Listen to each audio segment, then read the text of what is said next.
Hollywood games and mobile Thar, जहां आप पाएंगे टॉप ब्रांड्स जैसे Apple, Samsung, one plus, Oppo,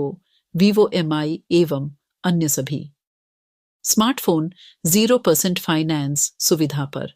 Madhya Pradesh में विधानसभा चुनाव के 3 तारीख को परिणाम आने वाले हैं, जिसको लेकर कांग्रेस अलर्ट हो गई है। कांग्रेस कार्यालय से सभी को सूचना देकर 230 विधानसभा के प्रत्याशियों को बुलाया गया और एक ट्रेनिंग का आयोजन किया गया। इस ट्रेनिंग में सभी प्रत्याशियों और प्रभारियों को यह सूचित किया गया और बताया गया कि किस तरह से इस ट्रेनिंग के साथ साथ आपको परिणाम के दिन विशेष ध्यान रखना है ताकि किसी प्रकार की चूक न हो। साथ ही हम मध्य प्रदेश में कांग्रेस की सरकार बना रहे हैं, बोले विक्रांत भूरिया। देखे पूरी खबर। आज प्रदेश कार्यालय में सभी प्रत्याशियों का प्रशिक्षण केंद्र रखा गया है, तो उसमें किन योजनाओं पे, किन रणनीतियों पर बात। देखिए, ये सबको अब अच्छे से ज्ञात हो गया कि कांग्रेस की सरकार बन रही है और जिस तरह से पिछली बार धोखेबाजी कर धांधली कर इन्होंने जो जनता का मत था, आज संविधान दिवस भी, और आज संविधान दिवस के अवसर पर हमने ये सुनिश्चित करा और प्रण लिया कि हम किसी भी तरह से जो जनता ने मत करा है उसको, जनादेश को चुराने नहीं देंगे। क्योंकि जब बीजेपी जब भी हारती है तो ये वो कोशिश करती है कि किसी भी तरह, चाहे वो साम दाम दंड भेंट के, किस तरह से वो सत्ता में आकर बैठ जाए, क्योंकि विपक्ष में बैठने की उनको आदत नहीं है। और जनता जब विपक्ष में उनको बिठाएगी तो वो किसी भी तरह से जनादेश छोड़ने की कोशिश करेगी। तो आज जो ये ट्रेनिंग थी, आज जो ये प्रशिक्षण था, वो पूरा किस तरह से आपको 3 तारीख को पूरा मुस्तैद रहना है, तैयारी किस तरह से करनी है और क्या क्या चीजों की सावधानी रखनी है, अगर आपत्ति लेनी है तो किस तरह की उसकी प्रक्रिया को अपनाना है, किस तरह से आप अपने अधिकारों को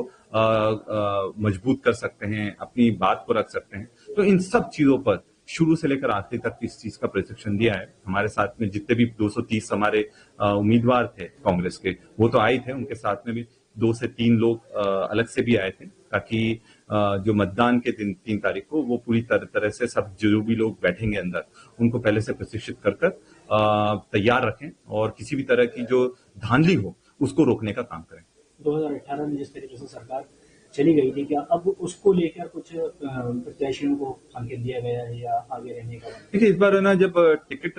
का जो डिस्ट्रीब्यूशन हो रहा था, टिकट जब बंट रहे थे, उसमें इस चीज को बहुत ध्यान रखा गया था कि कौन कांग्रेस की विचारधारा के लोग हैं और कांग्रेस के साथ कौन खड़े रहेंगे। क्योंकि ये बहुत जरूरी है कि जो लोगों को टिकट दिया गया है वो पूरी ताकत से कांग्रेस के अच्छे बुरे समय में साथ में खड़े हों, और इस चीज का कमलनाथ जी और दिग्विजय सिंह जी और सुरजेवाला जी ने बहुत ध्यान रखा है। तो निश्चित तौर पर अब ये जो सोच रहे हैं कि 2018 में जो हुआ वो वापस से दोहराएंगे, वो बिल्कुल नहीं हो पाएगा। क्योंकि इस बार का जो पैमाना था वो यही था कि जो पार्टी के साथ उनके अच्छे और बुरे समय में खड़े रहे, उन लोगों को टिकट दिया गया है। और निश्चित तौर पर इस बार एक तरफा जो लहर जनता ने दिख रही है कि जनता, क्योंकि ये जनता का चुनाव माना जा रहा है, और इस बार जो भले ही बोल रहे हैं कि 115, 120 नहीं, 130 से 140, 50, 150 तक हम जाएंगे। और इस बार जब आपके पास जब रिजल्ट्स आएंगे तब आपको पता लगेगा कि एक जबरदस्त अंडर करंट था जो जनता चाहती थी कि बीजेपी का जो पिछले 18 साल का कुशासन रहा है उसको उखाड़ फेंकने का, और वो आपको मतदान के दिन देखने को मिलेगा, मतगणना के दिन। निश्चित तौर पर देखिए, 3 तारीख को जब ये मतगणना पूरी हो जाएगी उसमें आपको एक क्लियर मेजोरिटी दिखेगी कांग्रेस की, और कमलनाथ जी मुख्यमंत्री बन रहे हैं, ये सबको अच्छी तरह से ज्ञात है। और जिस तरह से इस बार कर्मचारियों का भी जो ओल्ड पेंशन स्कीम के चलते उनने जबरदस्त समर्थन रहा, कर्मचारियों वर्ग का भी, युवाओं का जबरदस्त समर्थन रहा, क्योंकि जिस तरह से उनको रोजगार नहीं मिल रहा था और एक के बाद एक जो प्रतियोगिता परीक्षा उनमें धांधली हो रही थी, उन सबको देखते हुए जो महिलाओं का भी इस बार जबरदस्त वोट कांग्रेस के पक्ष में। भले ही बीजेपी बड़े बड़े दावे करे, पर हकीकत यह है कि जो महंगाई पिछले 18 साल से जो भुगत रही है महिलाएं, बिजली के बिल भुगत रहे हैं, कोई भी चाहे शक्कर, दाल, चीनी, हर चीज महंगी हो गई, पेंसिल कॉपी से लेकर हर चीज को महंगा कर दिया गया है। जीएसटी के नाम पर सारे व्यापारियों को भी लूटा गया है। तो ऐसा कोई भी वर्ग नहीं है जो इस सरकार से खुश है, और मुझे ये विश्वास नहीं है, पूरा यकीन है कि 3 तारीख को हमारी जब मतगणना होगी उसमें सरकार भी बनेगी, और 7 तारीख को जिस तरह से नकुल नाथ जी बोल रहे हैं कि उस दिन हम सरकार बनाएंगे, तो निश्चित वो 100% ये सही है। बात करें अगर महंगाई की, तो अभी फिर से सरकार लोन लेने की बात चल रही है, 2000 करोड़ वापस से ले रही। देखिए, ये तो ये इतिहास में लिखा जाएगा कि ये बीजेपी की वो सरकार थी, क्योंकि जब कांग्रेस की सरकार गई थी तब 20,000 करोड़ का लोन मध्य प्रदेश पर था,